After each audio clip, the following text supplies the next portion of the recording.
నిన్న ఆంధ్రప్రదేశ్లో పురంధేశ్వరి గారు ఆవేశంగా మాట్లాడిన మాటలు టీవీలో డిబేట్లు చూశాక ఒకటి చెప్పాలనిపిస్తుంది. అమ్మ పురంధేశ్వరి గారు, బావ కళ్ళల్లో ఆనందం చూడటం కంటే భక్తుల కళ్ళల్లో ఆనందం చూడటానికి ప్రయత్నించమని కోరుకుంటున్నాను. ఎందుకంటే ఈరోజు కూటమి ప్రభుత్వానికి చెందిన లాయరు సుప్రీంకోర్టులో కోర్టు అడిగిన ఏ ఒక్క దానికి కూడా సమాధానం చెప్పలేకపోవటం వల్లే సుప్రీంకోర్టు ఇంత సెన్సిటివ్ అయిన విషయాన్ని సీఎంగా ఉండి ఎటువంటి ఆధారాలు లేకుండా ఎలా మాట్లాడతారు అంటే, సీఎం ఏదైనా మాట్లాడచ్చు, ప్రజల చేత గెలిపించబడిన వాళ్ళు మాట్లాడకూడదా అని మీరు మాట్లాడటం నిజంగా చాలా సిగ్గుచేటు. ఎందుకంటే ఈరోజు మీరు చంద్రబాబు నాయుడు, లోకేష్, పవన్ కళ్యాణ్ ఎలాగైతే రోడ్ల మీద ప్రెస్ మీట్లు పెట్టి మాట్లాడుతున్నారో అవే మాటలు ఎందుకు మీరు కోర్టులో మాట్లాడలేకపోయారు? సో ఈరోజు ప్రజలు గమనిస్తూ ఉన్నారు. ఎటువంటి ఆధారాలు లేకుండా లడ్డూలో టెస్ట్ చేయలేదని మీ లాయర్ చెప్పిన తర్వాత, ఎటువంటి ఇన్వెస్టిగేషన్ జరగకుండా చంద్రబాబు నాయుడు పవిత్రమైన తిరుమల లడ్డూ మీద అంత పెద్ద నింద వేసి మరి మత కల్లోలాలు సృష్టించే పరిస్థితి వచ్చినప్పుడు సుప్రీంకోర్టు అడగటంలో ఏం తప్పు ఉందని నేను అడుగుతున్నాను. ఈరోజు మీరు బీజేపీ రాష్ట్ర అధ్యక్షురాలా ఆంధ్రప్రదేశ్కి, లేక తెలుగుదేశం పార్టీ రాష్ట్ర అధ్యక్షురాలా, ఎవరికి అర్థం కాని పరిస్థితికి వచ్చింది. ఎందుకంటే బావ కళ్ళల్లో ఆనందం చూడటం కోసం బావ చేసే తప్పుల్ని వెనకేసుకొస్తున్నట్టు ఉంది. కానీ ఈరోజు 140 కోట్ల హిందువుల మనోభావాలను దెబ్బతీసే చంద్రబాబు నాయుడు స్టేట్మెంట్ని సరిదిద్ది అందరికీ ఊరట కలిగించాల్సిన బాధ్యత బీజేపీలో ఉన్న రాష్ట్ర అధ్యక్షురాలుగా మీకు ఉంది అన్న విషయాన్ని తెలుసుకొని, మరి పైన బీజేపీ పెద్దలు ఎవరైతే ఉన్నారో ప్రధానమంత్రి గారికి కానీ, అలాగే సుప్రీంకోర్టులో మీ లాయర్తో మరి ఇన్వెస్టిగేషన్కి రెడీ కమ్మని చెప్పండి. మరి నిజాలు తేల్చి తప్పు చేస్తుంటే తప్పు చేసిన వాళ్ళని శిక్షించండి, లేదంటే తప్పుడు మాటలు మాట్లాడిన వాళ్ళని శిక్షించమని మీరు కోరాలి అని కూడా డిమాండ్ చేస్తున్నాం. ఎందుకంటే ఈరోజు ఒక తిరుపతి అమ్మాయిగా తిరుపతి మీద ఇంత అప్రతిష్ట తెచ్చే విధంగా చంద్రబాబు నాయుడు ఒక ముఖ్యమైన సీఎం పోస్ట్లో ఉండి ఎటువంటి ఆధారాలు లేకుండా, ఎటువంటి టెస్టులు చేయకుండా మాట్లాడటం కరెక్ట్ కాదని కూడా ఈ సందర్భంగా తెలియజేసుకుంటున్నాం. అలాగే పవన్ కళ్యాణ్ గారు, ఇది సినిమా షూటింగ్ కాదు.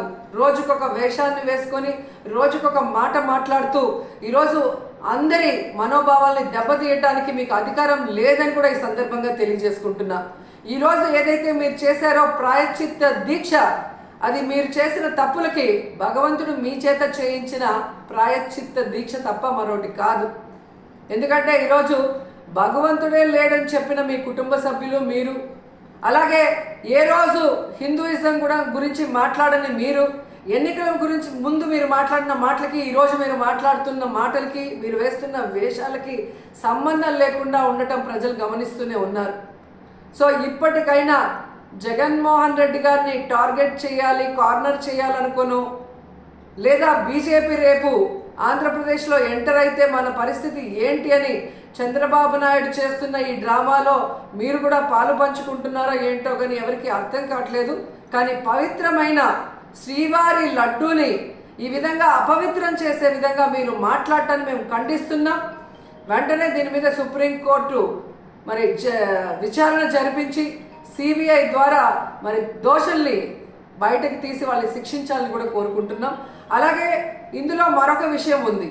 ఏదైతే టీటీడీ ఈఓకి ఈ టీటీడీలో జరిగే ప్రతిదానికి సంబంధం ఉంటుంది. ఆయన ఈఓ అయిన తర్వాత వచ్చిన ట్యాంకర్లలో మరి బాగున్న ట్యాంకర్ని లోపలికి పంపించి అన్లోడ్ చేశాం. ఏవైతే వెజిటబుల్ ఫ్యాట్, వనస్పతి ఉంది అని చెప్పి వాటిని రిజెక్ట్ చేసి వాడకుండా బయటికి పంపించామని చెప్పిన ఈఓ గారు 2 నెలల తర్వాత సెప్టెంబర్లో చంద్రబాబు నాయుడు మరి ఏ విధంగా అయితే ఎనిమల్ ఫ్యాట్ కలిసి ఉందని అబద్ధం చెప్పిన తర్వాత కలిసిందేమో అని మాట్లాడటం గమనించి ఆ ఈఓని ఆ పదవి నుంచి పక్కకి తప్పించి అతనికి కూడా నోటీసులు ఇచ్చి విచారించాలి. అలాగే ఎవరైతే పర్చేసింగ్ కమిటీలో ఉన్నారో మరి ఇవన్నీ చూసుకోవాల్సిన బాధ్యత వాళ్ళకుంది. ఆ కమిటీలో ఉన్న వాళ్ళందరికీ కూడా నోటీసులు ఇచ్చి విచారించాల్సిన అవసరం ఉంది. అలాగే విజిలెన్స్లో మరి తప్పు జరుగుతూ ఉంటే ఏం చేశారు ఆ అఫీషియల్ కూడా నోటీస్ ఇచ్చి అన్నీ కూడా విచారించాల్సిన బాధ్యత మీ మీద ఉంది.